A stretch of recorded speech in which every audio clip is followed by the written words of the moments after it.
Hey everyone, I wanted to go over the new and interesting news that we have for Tactics Ogre Reborn, which is set to release onto the Nintendo Switch, PlayStation consoles, and on PC on November 11th.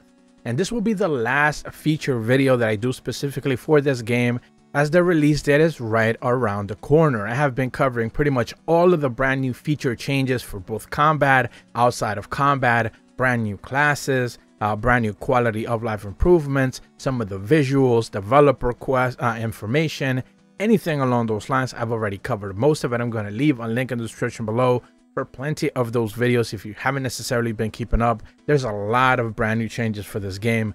Highly anticipated title with just so many good brand new quality of life and modern improvements that they've made for this game.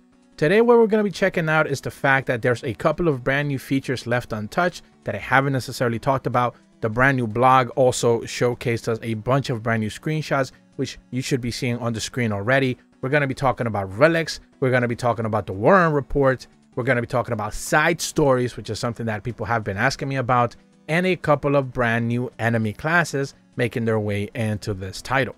So first and foremost, the Warren report chronicles your deeds in Valeria, and it contains profiles for the characters you meet and the news of what's occurring throughout the land, as well as useful information about the game and how to play it, all presented in a bit database format. So you're going to have a bunch of tiles to the left where basically you're going to be able to get information chapter by chapter as you continually progress the story, introducing you either characters, locales, different areas, things of that nature. But it's more than just a database. It also contains event scenes that can't be found anywhere else.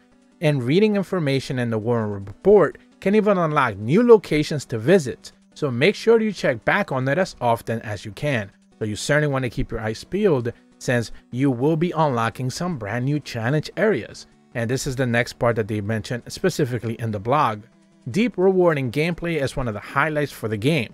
There are many locations of the main path set aside exclusively for the sheer fun of the battle. Winning these battles can cause new stages to appear on the brand new maps, allowing you to delve even deeper into a brand new set of challenges. Some of these paths can branch off depending on which route you choose to take. The enemies you face off and the treasures that await will continually change. Gather riches to fill off your coffers, collect materials to craft powerful items, and even recruit fairies, ghosts, and dragons into your party. See how deep your wits can take you. So of course, exploration is key.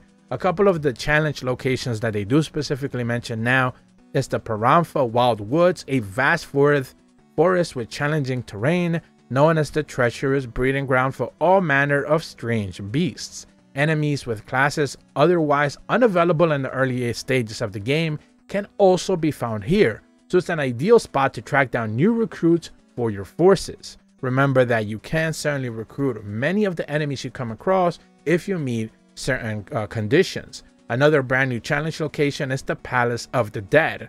The Palace of the Dead is a daunting location filled with plenty of powerful enemies that can be unlocked by meeting certain conditions. Bring in a well-prepared party if you want to reach the depths of this palace.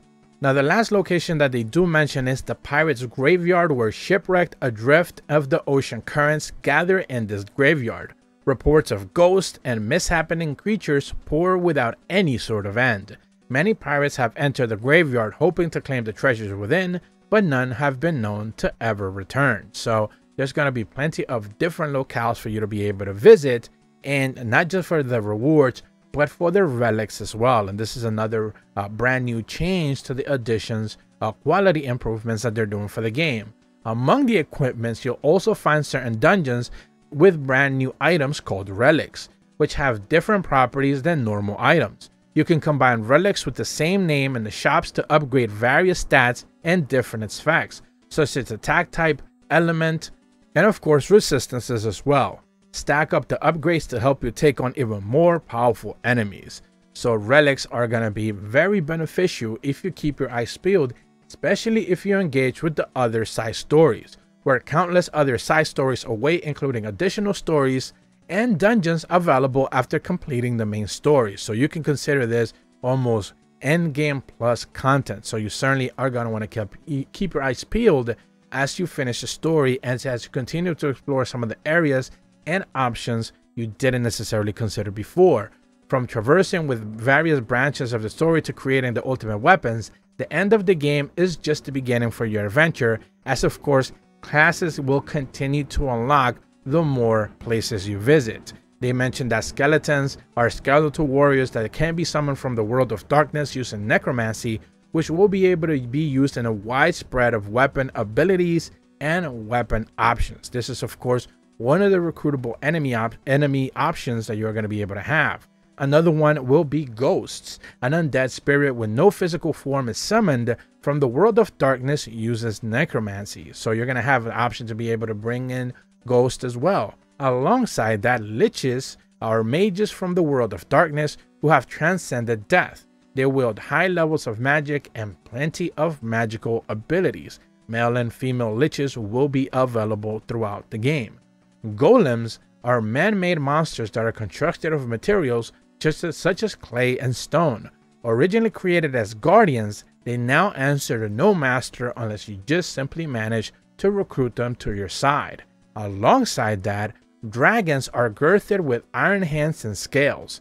They scatter anyone who stands against them with their mighty tails and fearsome breaths. And if you happen to meet once again the conditions, you are going to be able to recruit them into your party and even mix them into other classes as well. Lastly, they mentioned that griffins are magical beasts with the body of a lion and the wings and head of an eagle.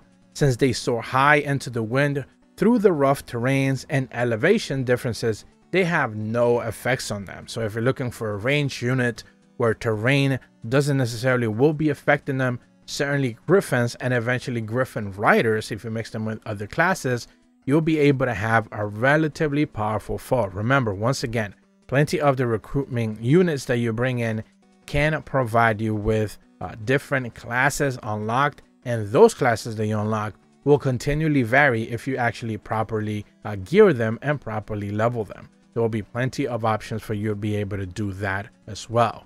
But that's about all the information that I have for you guys today. The game will be releasing in just a few short days. Very, very excited to be able to finally get my hands on it. I did not sadly get a review copy, so you will not be able to get a review from me on day one, but I'm sure plenty of other outlets will be able to cover at the very least the review process, as I personally wouldn't even have been able to rush out a review since I'm so excited to be able to play throughout the entire game before I actually put out a thorough review after I completely finish it. But that's about all the information that I have for you guys today. If you are brand new to my channel, be sure to leave a like and subscribe, hit the bell to receive notifications when the videos go up, and as always, thank you so much for watching. See ya.